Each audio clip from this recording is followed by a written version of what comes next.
안녕하세요. 한국관상생물협회 글작가 최유민입니다. 오늘은 이제 기소에 대해서 설명을 해드리려고 하는데요. 그 전에 이제 기소에 대해서 설명을 먼저 해드려야 될 것 같습니다. 기수란 이제 바닷물과 민물이 만나서 민물보다는 염도가 높고 바닷물보다는 염도가 낮은 그런 특수한 환경에 물을 뜻하는데요. 이런 환경에서 서식하는 물고기들을 기수어라고 지칭을 합니다. 기수어들은 특이한 신체 조건을 갖고 있어서 강과 바다, 호수 등 다양한 곳에서 전부 살아갈 수 있는데요.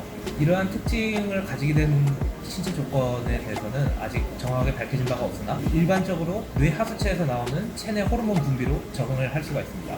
대표적으로 기수어가 담수 환경으로 올라가게 되면은 체내 뇌 하수체에서 프로락틴이라는 특수한 호르몬을 분비를 시킵니다. 이 프로락틴이라는 호르몬은 기수어들의 몸을 담수에 최대한 이제 적응을 시켜주는 역할을 하고요. 이제 반대로 기수어들이 바다로 나가게 되면은 뇌 하수체에서 성장 호르몬과 코르티솔 호르몬이라는 특수한 호르몬을 몸에서 분비를 하게 되는데요. 이 호르몬의 영향으로 기수어들은 해수 환경을 적응을 하면서 바다로 나아갈 수 있게 됩니다. 근데 이제 성장 호르몬이 같이 분비되면서 기수어들은 해수로 나가게 되면은 성장 속도가 급진적으로 이제 빨라지게 되는 것이죠. 사육하에서는 이러한 환경 변화를 물맛댐을 통해서 어느 정도 재현을 해줄 수 있습니다. 이처럼 기수어들은 독특한 특징을 갖고 있고 다양한 개성을 가지고 있기 때문에 많은 분들이 사육해 보신다면 굉장히 재밌을 어종들입니다. 기수어의 종류는 크게 강화성 어류, 소화성 어류, 주연성 어류 이렇게 세 가지로 나뉩니다. 우선 강화성 어류의 경우 강에서 살다가 산란을 위해서 바다로 나가는 어종인데요. 대표적으로 뱀장어와 철갑상어 등이 있습니다. 이들의 경우 어린 시절에는 담수 적응력이 높지만은 성화되면 해수로 나가 산란을 해야 되는 특성 때문에 담수 적응력이 떨어지는 경우가 있습니다. 이 경우만 주의하면 사육에 딱히 문제는 없습니다. 소화성 어류의 경우 바다에서 살다가 산란을 위해서 강으로 거슬러 올라가는 중인데요. 대표적으로 연어, 문어, 황어 등이 있습니다. 이들 역시 사육에는 딱히 어려움이 없으나 일부 연어 종류의 경우 산란기가 다가오면 해사하는 경우가 종종 있기 때문에 이 점만 주의해 주시면 됩니다. 주연성 어류의 경우 바다에서 유래했지만 평생을 담수에 적응해서 살아가는 어종을 뜻합니다. 대표적으로 고비 종류와 일부 고립된 지역에서 살아가는 기수어 종들이 있는데요. 이들의 경우 사육에 딱히 큰 어려움은 없지만은 번식의 경우 특수한 조건을 맞춰야 되는 경우가 많아 생각보다 번식 난이도가 높은 것으로 알려져 있습니다. 일반적으로 국내 관상어 시장에서 보급되는 기수어들의 경우 동남아시아 지역에서 수입된 경우가 많습니다. 최근에는 대만, 독일, 나이지리아, 케냐 등지에서 수입이 되고 있으나 여전히 수입에 어려움이 많아 많은 수가 보이고 있지는 않은 실정입니다. 보통 아처피시, 스캣, 모노다, 고비 종류가 일반적으로 수입되는 기수어들이며 최근에는 맹그로브잭, 트레발리, 타푼, 호주파치 등의 대형 기수어종들도 종종 들어오고 있습니다. 최근에는 인도네시아에서 넓적꼬리 숭어, 프로그피쉬, 바다동자개 등의 희귀하고 마이너한 기수어들도 많이 들어오고 있습니다.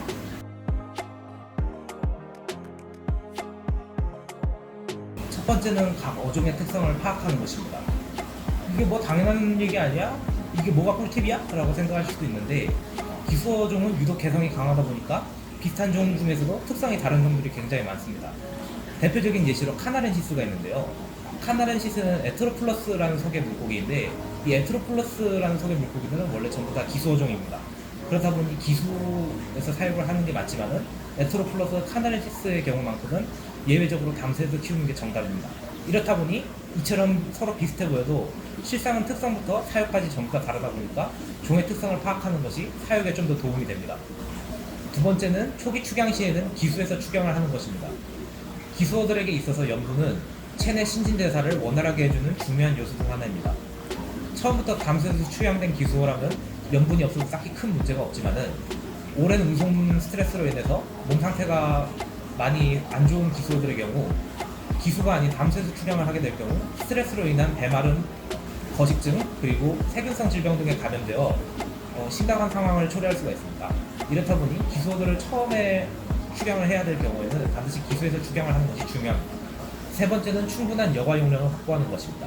기수라는 수질 특성상 여과 박테리아가 굉장히 정착하기 어려운 환경이고 질산염, 아질산염, 암모니아의 독성이 높아지는 수질입니다. 이렇다 보니 환수를 자주 해주시거나 대용량의 여과기를 설치해 주시는 것이 좋은데요. 제가 추천드리는 여과기는 여과제의 양이 많이 들어가는 상면 여과기, 외부 여과기, 그리고 수조의 하단에 설치하는 하단 서프를 추천드립니다. 그리고 또한 여과제와 더불어 경도와 pH의 유지를 위해서 뼈 산호사를 투입을 해주시는 것을 추천드립니다.